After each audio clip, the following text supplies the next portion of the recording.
Okay, so it's disorganized. There are statements of, lots of statements of conversations. What else do you notice about it? Irrelevant information. It's got irrelevant information. What's irrelevant in this petition? Okay, this is it's very chronological, isn't it? First step, I did this, and then I did this, and then I did the next thing, and then I did the next thing, and then I did the next thing.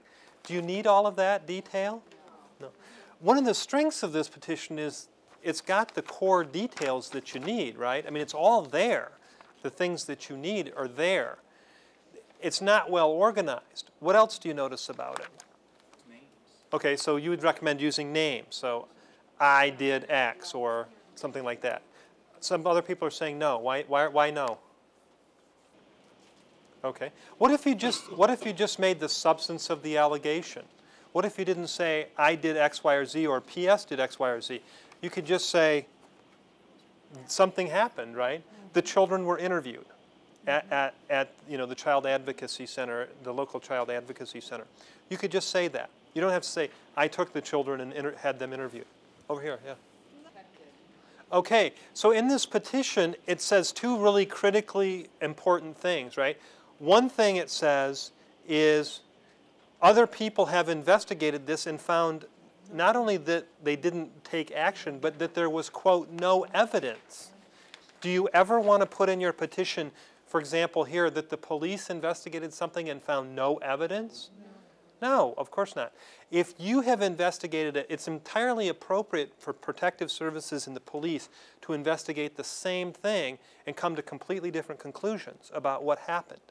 There are lots of reasons for that, both factual reasons and legal reasons. One of the legal reasons is that the police are operating on a much different standard of evidence than we are in child protection, right? They have to prove cases beyond any reasonable doubt. We don't even get to that standard at termination of parental rights. The highest standard we get, other than in an Indian Child Welfare Act case, is clear and convincing evidence at termination. But it's only a preponderance, or a little more than 50% of the evidence, for that temporary jurisdiction in the at the initial trial, right? So the police might come to completely different conclusions. You might, based on an interview at the Child Assessment Center, come up with something that's entirely different through a forensic interview than a police officer would. A police officer might, some police officers are really well trained to interview children. Others are not so well trained. They may not know how to interview the child. The child may have, on that day, not said something that they told you on a particular day. And so it's never helpful to put in there, the police found no evidence. Now, if you feel like you want to put that in there, something about the police investigation, what might you say? How might you phrase that so that it wouldn't be damaging to your petition? Can you think about that? Okay, so you might say the police in that other county investigated this and chose not, no criminal petition or no criminal charges were filed, right?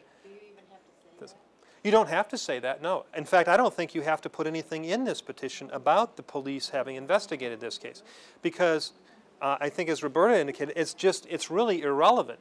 The child protection law specifically says that when law enforcement in PS investigate something, that they have their own decision-making processes, and that one does not depend upon the other. And so the mere fact that the police have investigated does not necessarily mean that you shouldn't take action to protect a child. What else do you see about this petition? Yeah. Okay, that's exactly right. So the paragraph about the lie detector test, right, or the polygraph exam, it's inadmissible in court. You can't get that in, and it hurts your case to put it there. Remember we talked before the break about the shifting in mindset? You are now an advocate. Your job is to advocate for your position, right? I have done my investigation. I believe that I did quality work, and I come to these conclusions based upon my investigation. So you become an advocate for that position because you think the children need to be protected. Including information that is not helpful to your case is unnecessary in writing the petition. In this particular case, information about the lie detector is not only unhelpful, it's completely inadmissible. In this particular case, this is a case that I worked on through our clinic. We actually represented the mom in this case.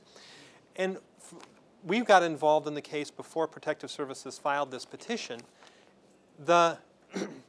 We had been struggling from the time we got involved in this case to try to figure out how we could get before the court the evidence that the stepfather had passed the lie detector test, because we knew it was completely inadmissible and that the court would not hear it. And then they went and they filed the petition and they said it for us. Helpful to Protective Services position? Absolutely not. Okay? Really, what else do you notice about this petition? Yeah. Under letter R. Letter R? Yeah, in the petition. Okay, so in paragraph R, it mentions that the father is, the stepfather is not allowed to see the children, but there's not sufficient detail about that important point. Why is it that the other court ordered that he's not to have any contact with these children? That would be an important and helpful fact in this case. It might well be, right? And it's something that you would want to at least very carefully think about putting in your petition. What else do you notice about it? Yeah. It discloses the referral source. It discloses the referral source. Okay. What's the problem with that? That's right. The identity of the reporting person is confidential. The confidentiality is broken in this petition. What else do you notice? Yeah. Okay, so there are no details about the stepfather's denial of the allegation. Have the children made allegations in this case? I mean, have they just come right out and made an allegation?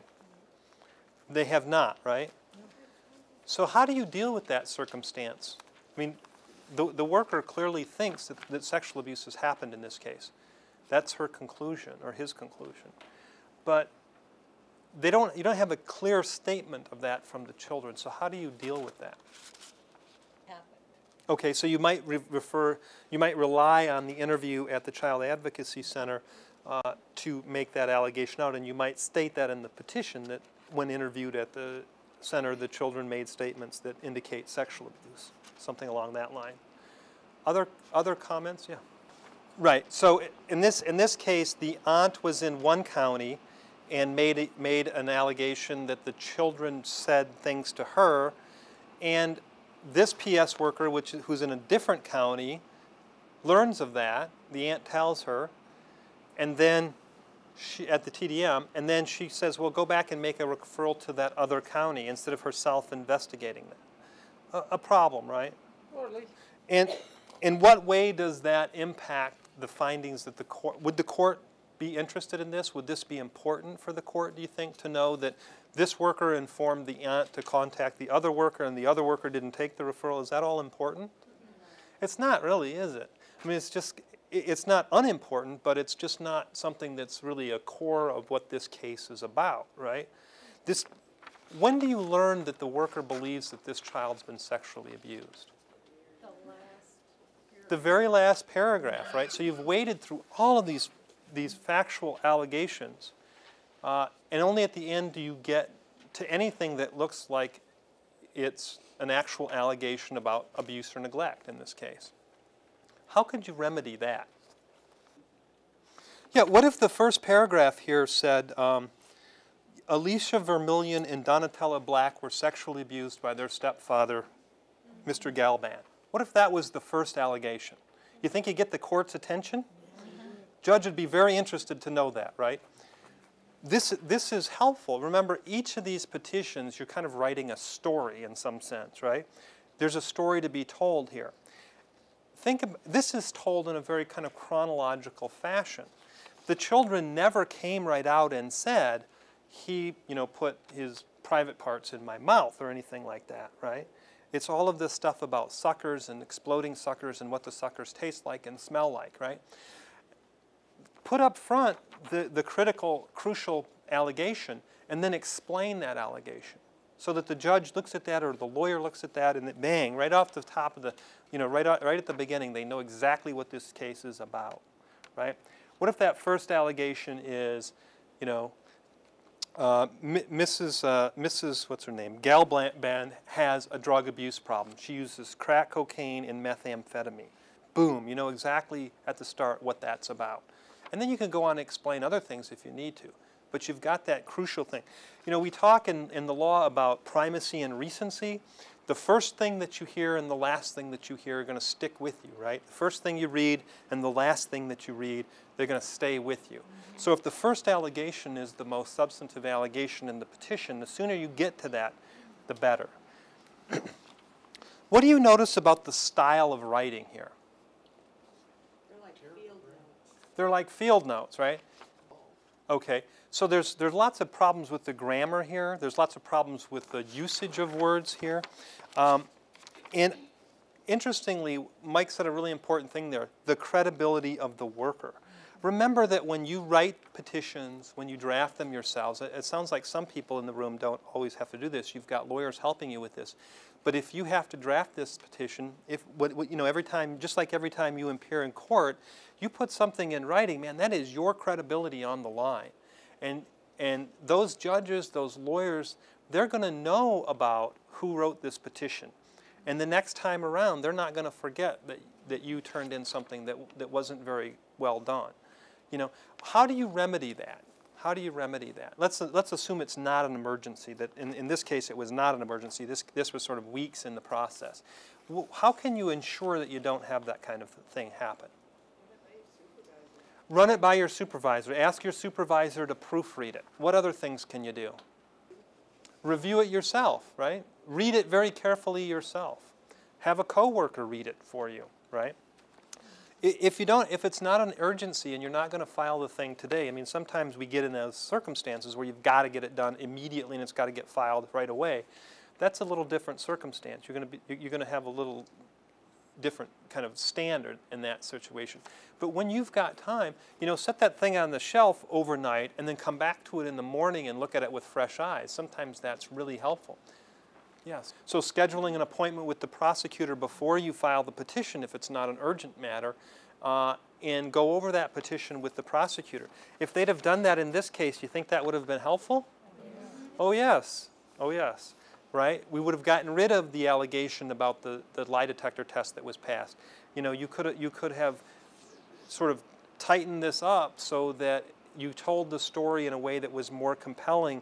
And that really got across the points. What other see anything else in this petition? Yeah. So there are two children that are listed in the first paragraph that are not sort of the subjects of the petition, and there's never anything else said about them.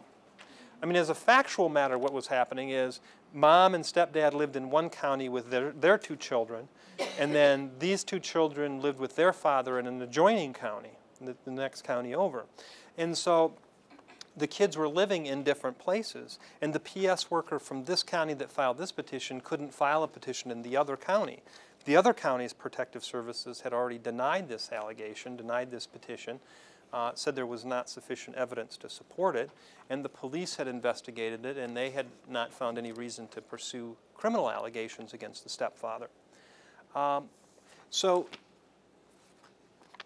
it helps to explain it. But so the question is, why are Belinda Black and Christina Galban even listed here? Because they're really not relevant in this case, right? This is not a case about them. You're not making any allegations relative to those two children, and you're not able to ask this court to take jurisdiction of those kids because they don't live in this county. So, good question is, why are they there?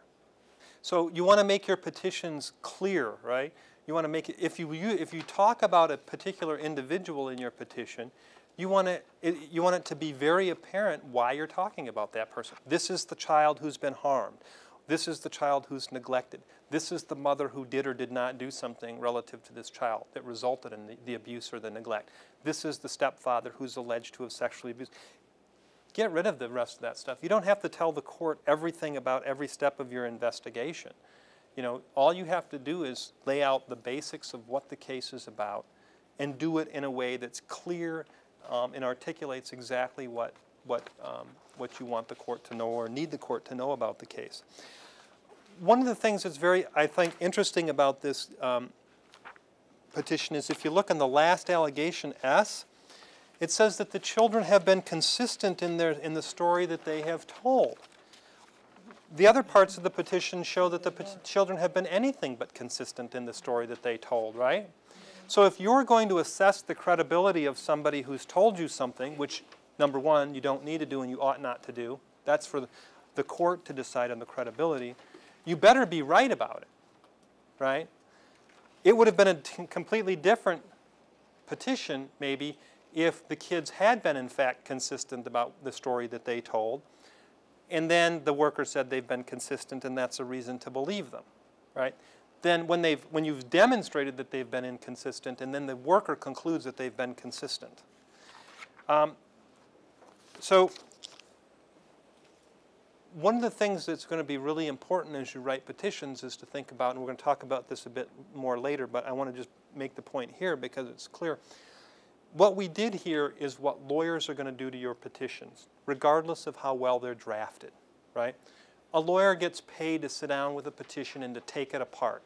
They're going to find inconsistencies. They're going to find facts that don't match. They're going to find conclusions that aren't supported. That's what lawyers do, okay? And understand that these are legal pleadings that you're writing. A petition is a legal pleading. It starts a civil case or it asks for a supplemental petition, changes essentially a civil case and asks for a different result, okay? These are legal pleadings and lawyers are going to get very picky and they're going to pick your writing apart. Another reason for you to think very carefully about what you put in petitions and be very careful about how you write what you write. Okay, so as you pointed out earlier in paragraph R, so it says that the stepfather's not supposed to have contact with the children. I would set that off in its own sort of allegation. And then the next allegation would be the stepfather has had X contact with these children, right?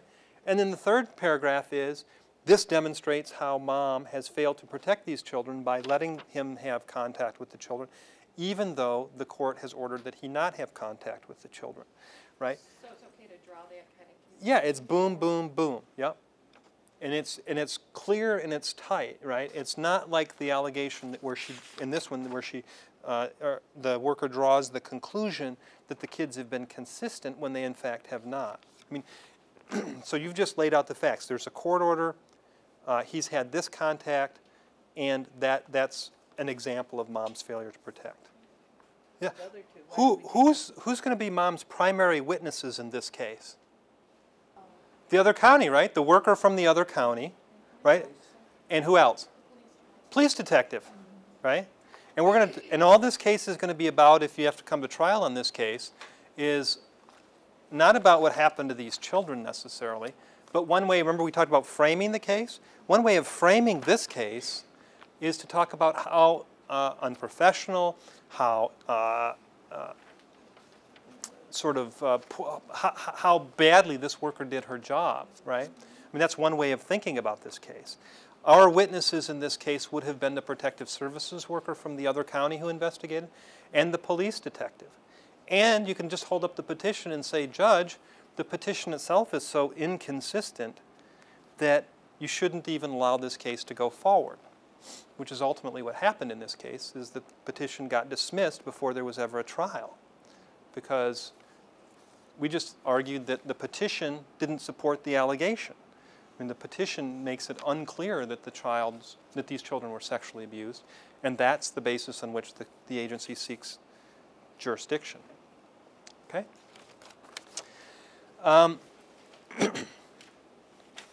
So I want to talk now about, are there questions or final comments about that before we move on? I want to talk just a little bit here about some sort of basic rules for petitioning. So what is a petition? A petition is, first of all, obviously it's a written document. It's a legal pleading, and it's verified. Each of you has on your table, there are a few of these sheets from the State Court Administrative Office form for the cover sheet for a petition. And you'll notice that right at the very bottom, it states, right above the signature, I declare that the statements in this petition are true to the best of my information, knowledge, and belief. So you're verifying under oath, essentially, that what you put in your petition is true and that you can prove it. So it's verified. It's a verified statement of what you believe to be correct. So you should not put anything in a petition that you don't think you can prove in court if necessary. You don't want to embellish your petition, but then you should put in there everything that you believe that you can prove that would make out abuse or neglect, as we talked about earlier. Every allegation should be there. So what you want is something that's a tight, kind of there's no fat in this thing, there's no extra information in it. It's just the essentials of what you think you can and what you think you need to prove. So a petitioner, it can be anybody. A petitioner is a person or an agency that petitions the court to take jurisdiction of the child.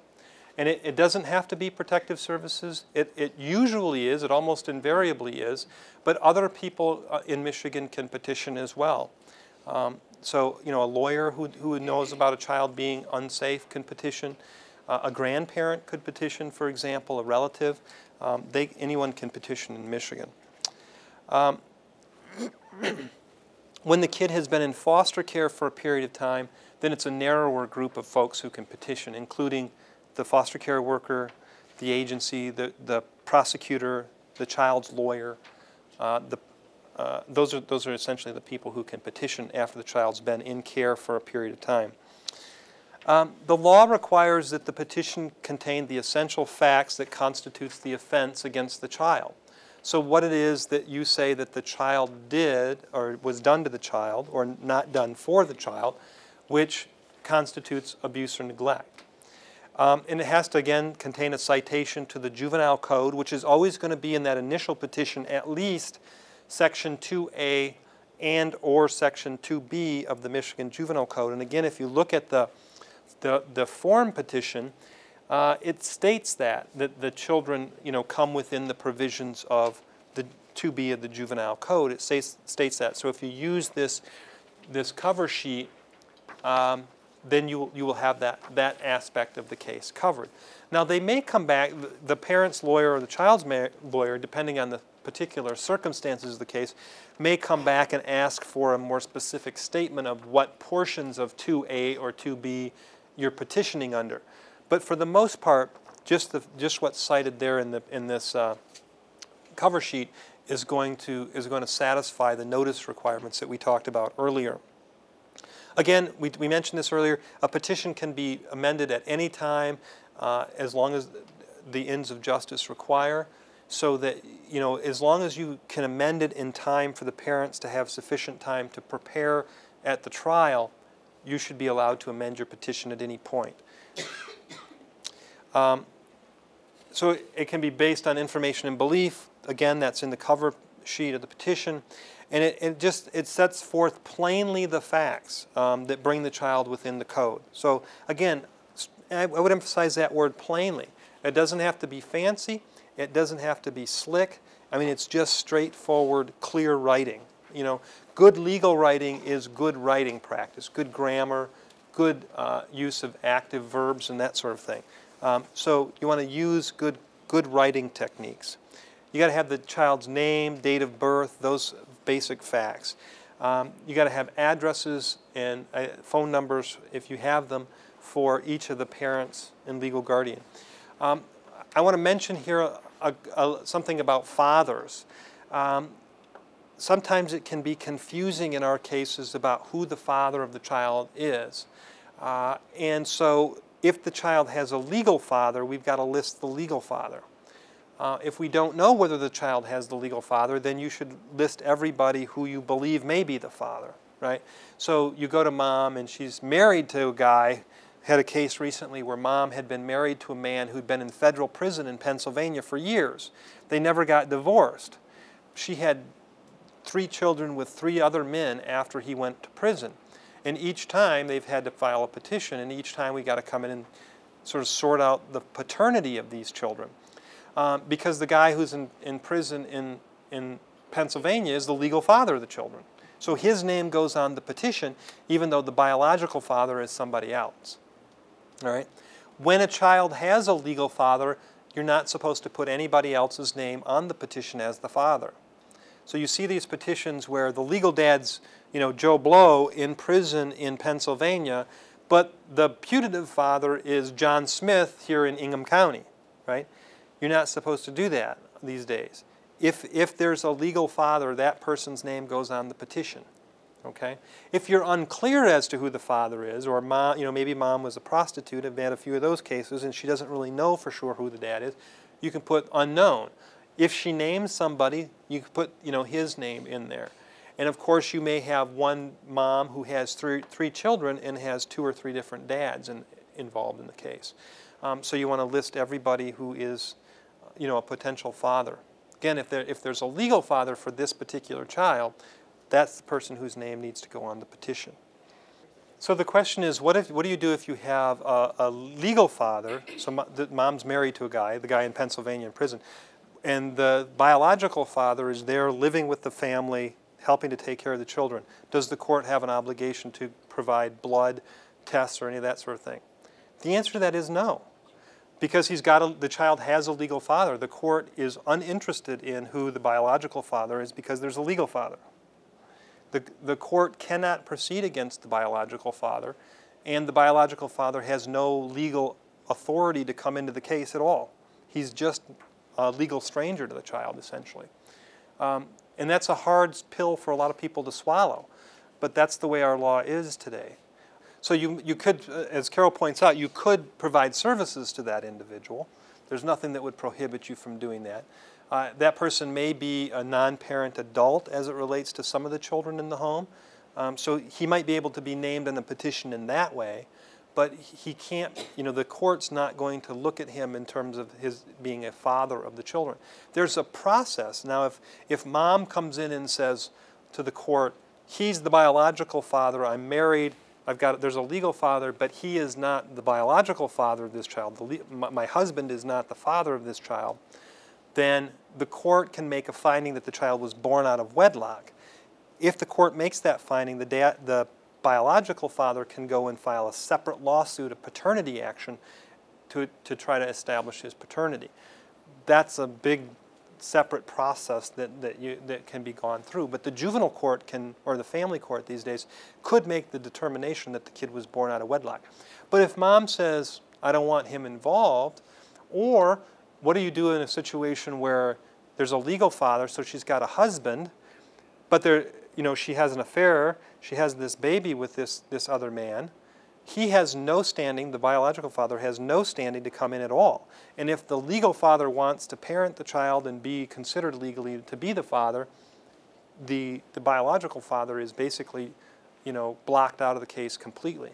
So the question is, can the natural father, sign an affidavit of parentage even though there's a legal father? No, it would be fraud for him to do that, because to sign the affidavit, the affidavit states that the child doesn't have a legal father and that the mother was unmarried at the time that between the child's conception and birth.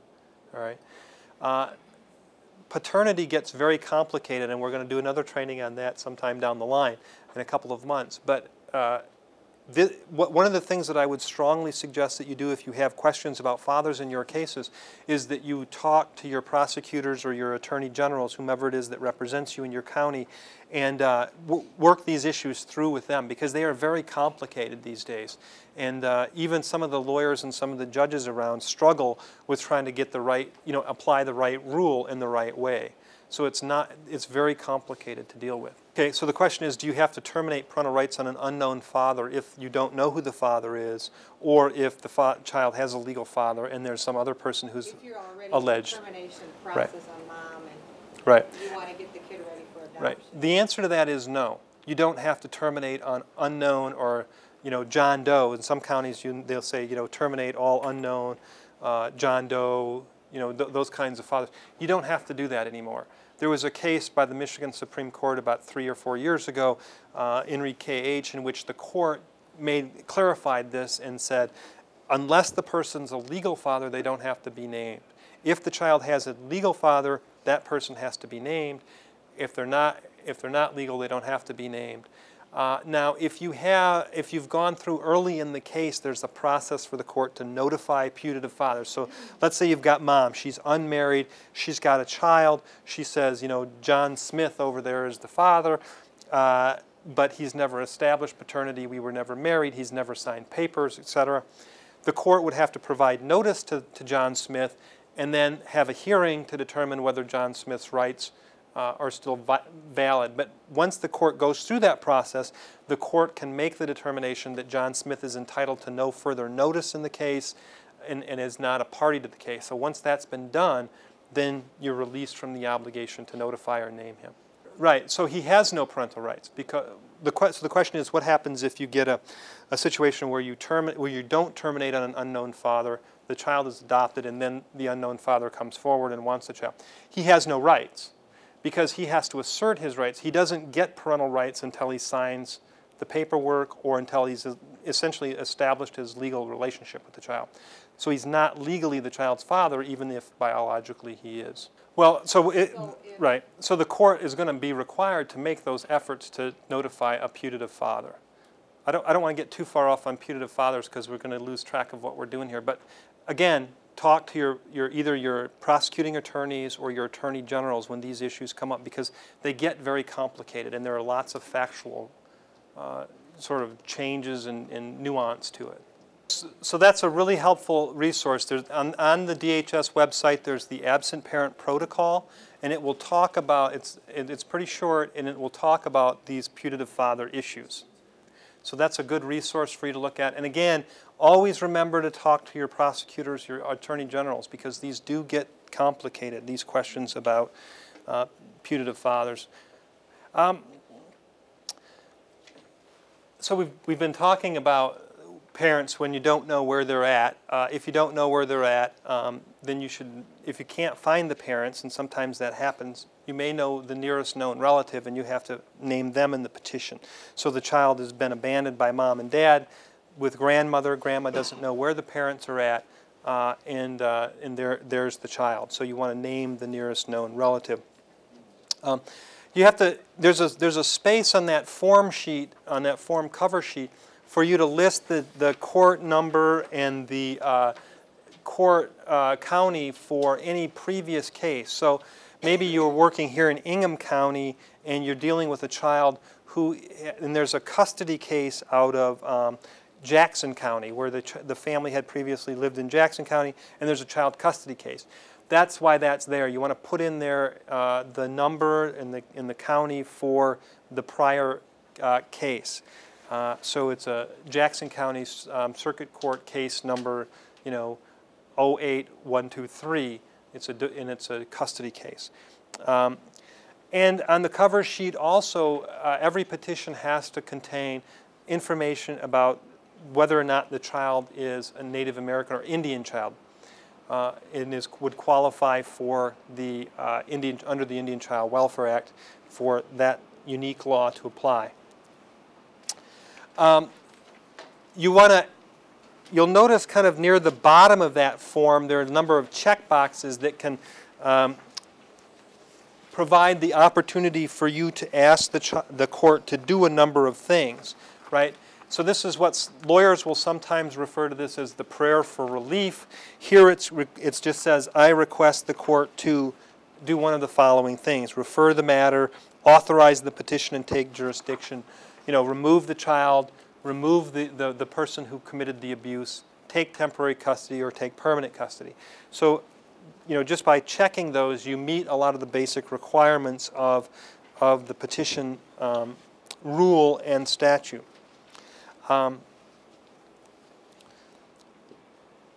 So do you have any questions about this form or about some of those basics that we've talked about in terms of just the basic information? Okay.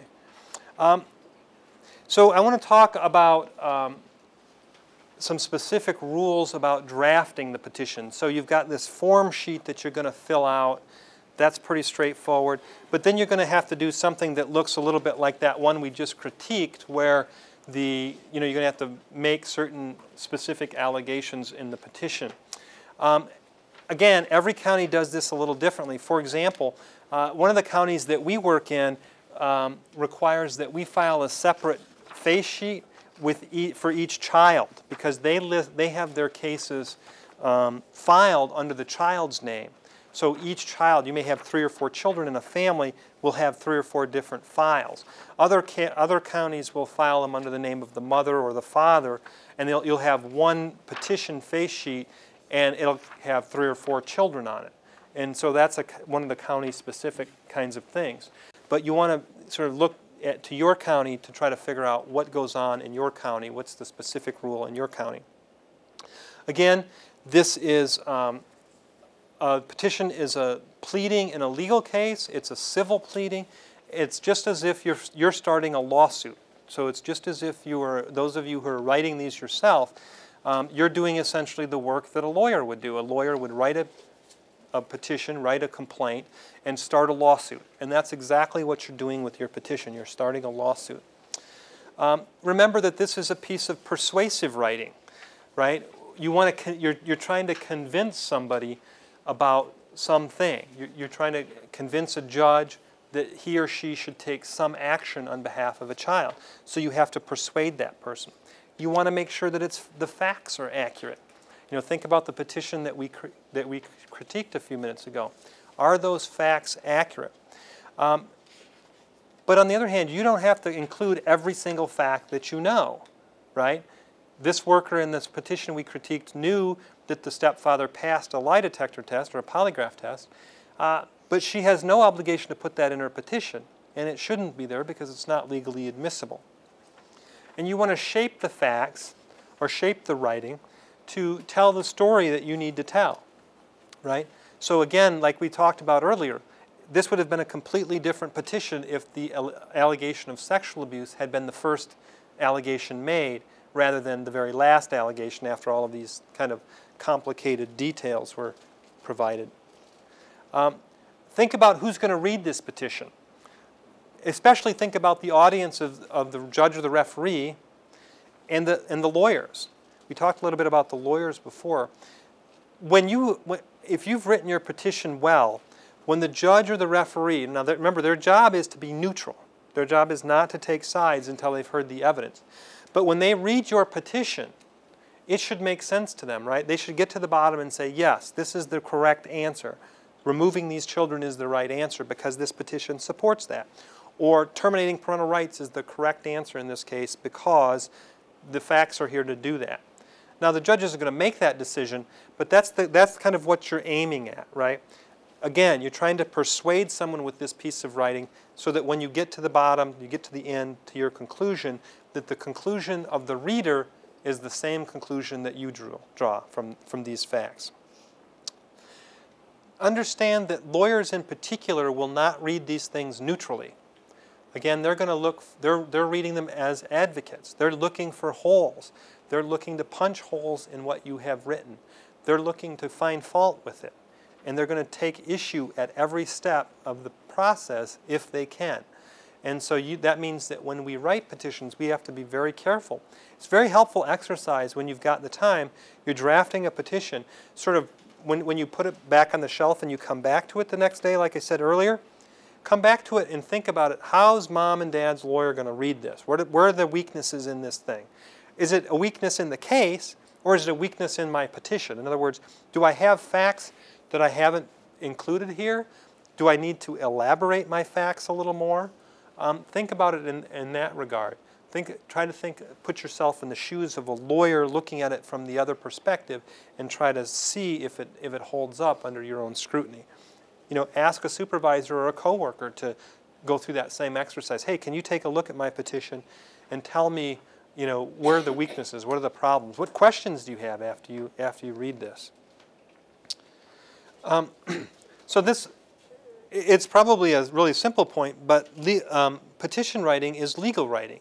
And good legal writing, like all good writing, is sort of clear and to the point, right? The goal of this legal writing is always the same. It's to help somebody make a difficult decision. So think about yourself as being the judge. What would you want to know about this case if you were put in the position where you had to decide what to do about these kids? What information would you need? Remembering that the judge doesn't know anything about the case. The judge is neutral and has to be persuaded that what you want is the correct thing. Do you have everything in your petition that you need? Is it sort of step by step there? so that the conclusion that you draw, the request that you make at the end of the petition, makes sense. So you want to be accurate, again. Inaccuracy harms your credibility, and that's a serious problem. You want to be clear. You know, you can use sort of plain, succinct English. You know, it doesn't need to be fancy. It doesn't, you know, leave legal jargon out. If you can leave any other kind of jargon out and say things in just really plain language, it's always the best way to do it. You want to use short declarative sentences, right? Mr. Jones punched Mary in the eye. Really, you know, sort of clear, straightforward sentence. The shorter your sentences are, the better they're going to be when you're thinking about legal writing. Short and to the point sentences are better. You know, this isn't fiction writing where, you know, those kind of long, pretty sentences with lots of commas and subordinate clauses and those kinds of things are nice to read. This is a different kind of technical writing. You want things very straight and to the point. Use an active voice. You might have noticed as we were looking at that petition that we were critiquing this morning, there's lots of passive voice in there, right? Things that somebody said, that, you know, that kind of stuff. Leave that out. Active voice. Mr. Jones punched Johnny in the eye. You know, gave him a black eye. Mrs. Jones uses methamphetamine and therefore cannot take care of her children properly. The question is it okay to use respondent mother, respondent father? I think that's perfectly fine. And one of the things that a lawyer will do is to use that sort of label on somebody. So you don't want to say, you know, Mrs. Smith. You'll say respondent mother. And why do we do that? Lawyers do that because in some sense it really dehumanizes the person, right? You want the court to think about that person not as some loving mother. You want to think about her as somebody who has abused or neglected their child. And so think about the label that you're going to use. And respondent mother is perfectly appropriate. It's a perfectly appropriate label. And it's less emotional. It's more objective. And so it's perfectly appropriate to do that. I would say that's a very good technique. It's a good writing technique and it's effective advocacy. Because remember, you are an advocate when you file one of these. You are advocating a position. So you know, here's the kind of sentence that you see that's very passive. You know, it is alleged by Sally that Mr. Jones did something. If you believe that it's true and you can prove it, you should just say Mr. Jones did X, right? If you put in there, it's alleged by Sally that Mr. Jones did X, number one, it's a passive voice, and number two, it leads to suspicion or question about whether you believe that it's true. And you've done an investigation, and you've come to a conclusion. Now, another person may listen to that same testimony, the judge might ultimately have to listen to that testimony, and might come to a different conclusion. But remember, you're an advocate, and you have every right to say, this is what I believe happened. I believe that, you know, Mr. Jones sexually abused Sally. And you can say that. There's nothing wrong with that. It's appropriate, and it's a proper form of advocacy. And the other thing is that this worker believes that, you know, Sally when she says X, Y, and Z. You'll see that in petitions quite frequently. Again, it's passive voice, and you know, it's the question of credibility is for the court to decide. The court's not really interested in what you may believe in terms of Sally's credibility. You should just make the allegation. You know, Mr. Jones punched Sally in the eye. If you don't think you can prove it, it shouldn't be there. If you do think you can prove it, put it in the petition. Again, write carefully. We've talked about this. Have somebody proofread it if you can. And watch out for things that are unclear, things that, you know, typos, grammatical errors, those kinds of things. You know, just you want to have good writing. Include information that helps your case. Exclude information that doesn't help your case, right? So this, again, is the thing about the polygraph that we talked about in the petition that we critiqued earlier. You know, it doesn't need to be there. It doesn't help your case. It hurts your case. It may be the reason that that case got dismissed before the court took jurisdiction of those kids. I don't know. But that's one of the arguments that we made, that the court should, you know, get rid of the petition. Also in the petition that we critiqued, the stuff about the deputy disagreeing or the detective disagreeing with the outcome and saying that there was, quote unquote, no evidence of sexual abuse. Again, that's just really not relevant to a child protection case. It's a different standard of evidence. It's a different legal process, and so you don't need to put that in your petition. Again, legally irrelevant information. Again, sit down with your prosecutors, with your attorney generals if you can. Ask them to go over your petition with you. And then you can, because there are lots of sort of intricate legal rules that you may not be aware of.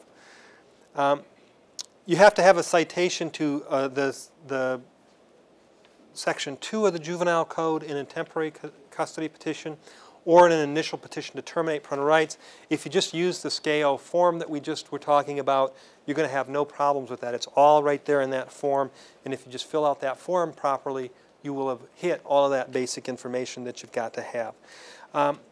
And again, it's got to contain factual allegations that support whatever assertion that you're asking the court to take in terms of jurisdiction. So if you're asking for permanent custody, you want to set out all of the allegations that make the basis for permanent custody. If it's temporary custody you're seeking, then you need to set out the allegations that make out temporary custody. We've talked quite a bit about all of that. When you're doing a permanent custody petition that's an initial petition, again, you've got the Section 2A, right? There's been abuse or neglect. You've got the facts that support that there's been abuse or neglect. And if it's an initial termination of parental rights petition, you're going to have a citation to Section 19B of the Juvenile Code that talks about the various bases on which the court can terminate parental rights, and you're going to have to establish the factual basis for that. Okay, so the question is, mom's got 32 convictions, or a large number of convictions, and you want to allege criminality on her part. How do you cite those? I mean, again, my view of it is you put it all in there. How you do that, you don't necessarily need to list 32 separate convictions. You could say mom has 3 convictions for domestic violence, 4 convictions for breaking and entering, 2 convictions for possession of drugs, 1 conviction of possession with intent to deliver. You can do it that way. Or there's nothing that says you can't list out 32 convictions. You could probably allege that in an even broader sense and says, mom is habitually involved in criminal behavior. For example, she's got domestic violence conviction, she's got a drug possession conviction, she's got whatever they are, and sort of group them in that way. So you could do it either way. Neither way is necessarily right or wrong, and it's a question of style. I guarantee you that if you say that mom, that the home is unfit because of criminality, and she's got a bunch of domestic violence convictions and a bunch of drug possession convictions, if you list those out individually, the court's going to be very impressed that that's an accurate allegation. Another way that you could sort of do that is to say, mom, the mom's home is unfit because of criminality, and the mom has convictions that include but are not limited to convictions for domestic violence, drug possession, etc. So you don't have to, so any one of those ways is appropriate to do that. There's not any, that's more of a style question than actual kind of right or wrong question. Permanent custody change of circumstances. We've talked about this a little bit. So the child comes in under one concern, neglect, let's say. Mom's using drugs, dad's using drugs, child's neglected. And then after they come into care, then there's an allegation of sexual abuse. And you file that termination petition, that new allegation's got to be proven by legally admissible evidence. Again, there's no jury trial, but you do have to have legally admissible evidence for that new allegation. And as to that new allegation, you're going to have to allege both 2B jurisdiction, that is that the court's got authority to take action regarding this child on that basis, and a basis under Section 19B for termination, parental rights. So again, each of the things has to have a basis. You either have to have had jurisdiction on that basis, like neglect, drug abuse, or you have to get jurisdiction on that basis, the sexual abuse, and then move to the question of termination of parental rights. Yes. So you didn't file a supplemental petition. So kid comes into care, you've discovered that there's sexual abuse. Instead of filing a petition, you want to put that in a termination petition at some later point. You just make the allegation. It's important to understand, though, that you're going to have to prove that allegation During the trial. during the trial, just as you would have in the initial allegation of neglect. But you can't include it during termination. You can, yes. Yep. It's just going to be there. The court's going to have to look at them as being two different allegations with different ways of having to be proven. So the old allegation, the neglect, you can prove by any relevant evidence. The new allegation has to be proven by legally admissible evidence. Okay. So there's the other kind of petition. It's called other. I always like to refer to this as failure to rehabilitate. This is where the parent has been. There's no new allegation. The case has always been about substance abuse and neglect, but mom has never been able to get over the substance abuse habit. She either didn't go to treatment, or she went and it didn't help her. She relapsed. She disappeared. Whatever it is. So, you might want to have these kinds of allegations, like Johnny was made a ward of the court on November 17, 2006. Johnny's father has failed to complete drug treatment, tested positive on some number of occasions, and has failed to attend psychological evaluation incompleted, but has failed to benefit from parenting classes. So that's might be a complete allegation as to Johnny's father, and then you request that the court terminate based upon the fact he's been in care for more than 180 days. Section G, that without regard to intent, he's unable to provide an appropriate home for the child, those kinds of things. So you want to, again, have the allegation factually, and then you want to have the citation to the law. Now what we're going to do for the last few minutes here, we're going to hand around another example. This is just a set of facts, and I'll give you a really quick rundown on these facts. So this is a case in which it's alleged by the Protective Services worker, a real case, I'm not going to tell you the county, but again, a real case, that a child was tortured. And so you'll read some facts about this case, and then what we're going to do is we're going to talk about how I want you guys at your table to draft a termination of parental rights petition in this case. We're kind of running a little short on time, so we're going to have to do it kind of quickly. But so read the facts, in your small group, kind of draft a petition, and then I'll circulate a copy of a petition that was actually filed in the case.